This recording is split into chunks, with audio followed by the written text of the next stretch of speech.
എല്ലാവർക്കും നമസ്കാരം. എറണാകുളത്തപ്പൻ ക്ഷേത്രത്തിലേക്ക് ഒന്ന് പോയിട്ട് വന്നാലോ?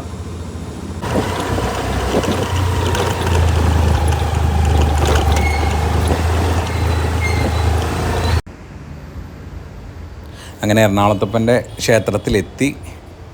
പൊതുവേ തിരക്കുകൾ കുറവുള്ള ദിവസമാണ്. അതുപോലെ തന്നെ കല്യാണങ്ങൾ നടക്കുന്ന ദിവസമായതുകൊണ്ട് തന്നെ 2-3 കല്യാണങ്ങൾ അവിടെ നിന്ന് കാണാൻ പറ്റി. പിന്നെ അമ്പലത്തിൽ കയറി തൊഴുതു, പ്രസാദം വാങ്ങിച്ചു.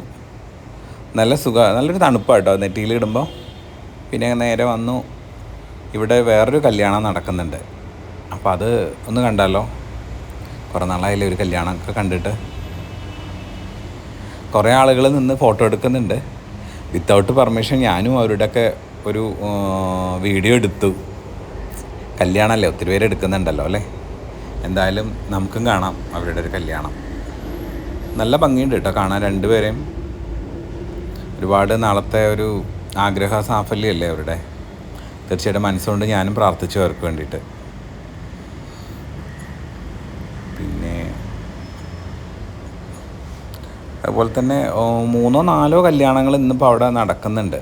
പൊതുവെ അതുപോലെ തന്നെ അവിടെ നിന്നൊരു പശുക്കിടാവിനെ കണ്ടു. അതുപോലെ ഇത് അവിടുത്തെ അയ്യപ്പൻ്റെ ഒരു വിഗ്രഹമാണ്, ശാസ്താവിൻ്റെ വിഗ്രഹമാണ്. അവിടെ എള്ളുതിരി കത്തിച്ച് പ്രാർത്ഥിച്ചു. അതുപോലെ തന്നെ അവിടെ നിന്ന് നേരെ നമ്മൾ പോയത് നാഗത്തറയിലാണ്. അവിടെ നാഗക്ഷേത്രമുണ്ട്. അവിടെ നാഗപൂജ നടക്കുന്നുണ്ട്. അവിടെ തന്നെ നമ്മളുടെ പുള്ളുവൻ പാട്ടുണ്ടല്ലോ, അത് നമുക്ക് കേൾക്കാം. അവിടെയും പ്രാർത്ഥിച്ച് ഇതിൽ ഓഡിയോ കിട്ടുന്നുണ്ടാവും.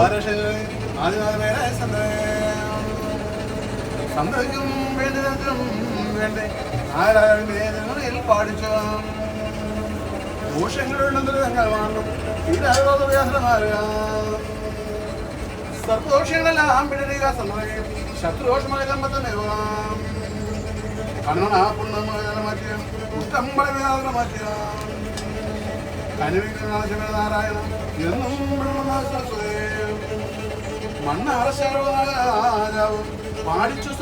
അതുപോലെ തന്നെ അതിൻ്റെ തൊട്ട് അടുത്ത് തന്നെ ഒരു ഹനുമാൻ ക്ഷേത്രമുണ്ട്. ഇവിടെ വന്ന ആളുകൾക്കൊക്കെ തന്നെ അറിയാം. ഇവിടെ വരുന്നവരെല്ലാവരും തന്നെ നമ്മുടെ ഹനുമാൻ ക്ഷേത്രത്തിലും പോയി തൊഴുതിട്ടാണ് എല്ലാവരും തിരിച്ച് മടങ്ങാറുണ്ടാവുള്ളൂ.